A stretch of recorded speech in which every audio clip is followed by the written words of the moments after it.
Cada ser humano es absolutamente igual a todos en el derecho a la vida. ¿Quién como Dios? Nadie como Dios. En el video anterior veíamos el valor sagrado e inviolable de toda vida humana. Esto no debe sorprendernos, pues matar a una vida en la que se refleja la imagen misma de Dios es atentar de algún modo contra Dios mismo, porque solamente Él es dueño de la vida. Pero ahora preguntémonos, ¿qué pasa en esas situaciones donde la defensa de la vida se convierte en una verdadera paradoja? Si bien el derecho a la vida es un valor absoluto y primordial que debe primar sobre cualquier otro derecho, ¿qué pasa cuando la vida misma se interpone en la defensa de la vida? Pensemos por ejemplo en dos casos particulares, la legítima defensa o la pena de muerte.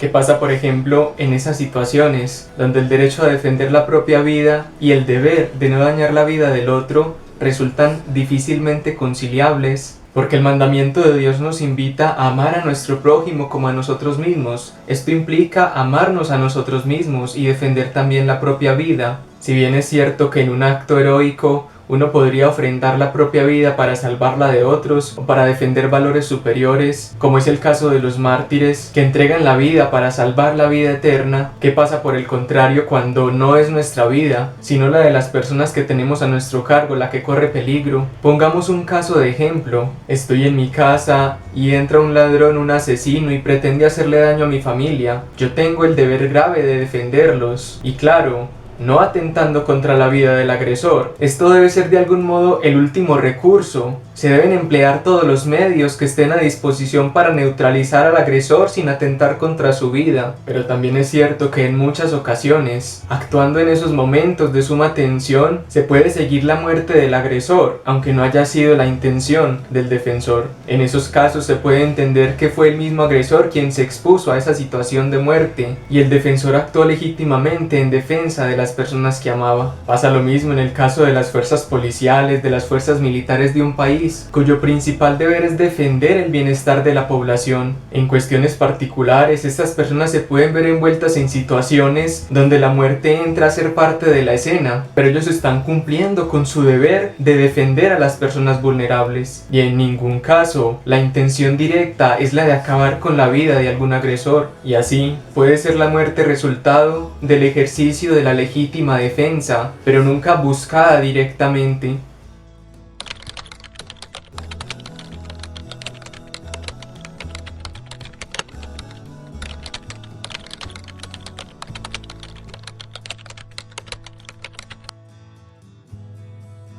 Pasemos ahora al caso de la pena de muerte. Si bien entendemos que su aplicación debe ser dada en casos en extremo limitados, ¿qué pasa cuando una sociedad no tiene los mecanismos suficientes para defenderse de un agresor, de un asesino, de un psicópata? A lo largo de los siglos, la Iglesia Católica no ha excluido la pena de muerte, pero siempre como último recurso ante la imposibilidad de neutralizar al agresor. En efecto, Santo Tomás enseña que la pena impuesta por la sociedad al agresor tiene como primer efecto compensar el desorden introducido por la falta cometida. De este modo, la autoridad alcanza también el objetivo de preservar el orden público y la seguridad de las personas, no sin antes ofrecer al mismo reo un estímulo y una ayuda para enmendarse y para corregirse. Y así, nunca se ha negado a las personas condenadas los últimos sacramentos de la Iglesia, por ejemplo, para que ellos puedan acceder al perdón de Dios. El magisterio de San Juan Pablo II en el Evangelio de la Vida nos enseña que la medida y la calidad de la pena deben ser valoradas cuidadosamente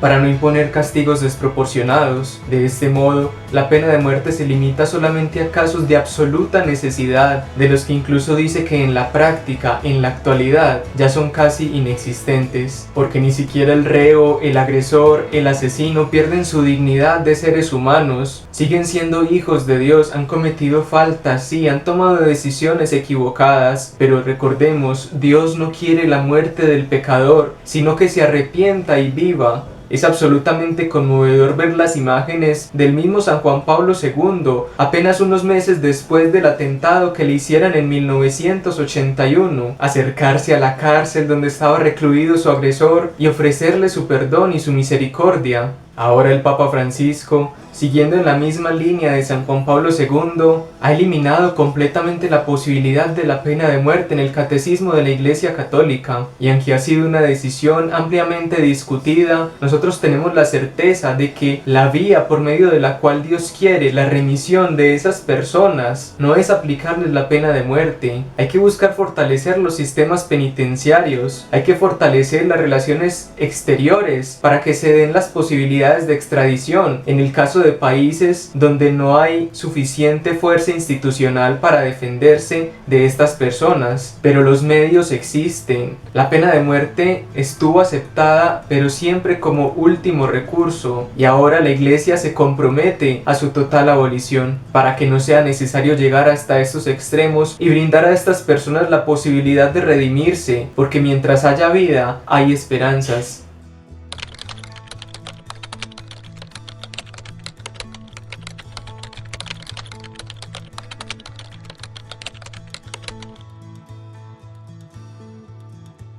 Ahora bien, si con tanto tacto y con tanto respeto se debe tratar la vida incluso de los reos y de los agresores injustos, cuanto más cuando se trata de un ser humano inocente, y más aún de los que son más vulnerables y más indefensos, que solamente en la ley de Dios y en el mandamiento de no matarás pueden encontrar su apoyo y su defensa. Ante la pérdida de conciencia de nuestra sociedad actual, San Juan Pablo II confirma una vez más la grave ilicitud moral de la eliminación de la vida inocente, y no debe tolerarse ni como fin ni como medio, aún para alcanzar un fin bueno. Nada ni nadie puede autorizar la muerte de un ser humano inocente, sea feto o embrión, niño o adulto, anciano o enfermo, incurable o agonizante. Nadie además puede pedir este gesto homicida para sí mismo o para otros confiados a su responsabilidad, ni puede consentirlo explícita o implícitamente. Ninguna autoridad puede legítimamente imponerlo ni permitirlo, porque cada ser humano es absolutamente igual a todos en el derecho a la vida, y esta igualdad es la base para toda auténtica relación social, que debe estar fundamentada sobre la verdad y la justicia. Y en esta norma no puede haber privilegios ni excepciones para nadie. No existe diferencia entre el más rico, el más poderoso del mundo o el más pequeño de los miserables, porque ante las exigencias morales somos todos absolutamente iguales. Que esta sea pues una motivación y una luz para despertar las conciencias y para que sigamos luchando por la dignidad de todo ser humano desde el momento de su concepción hasta su muerte natural. Que la gracia del Señor esté con todos ustedes.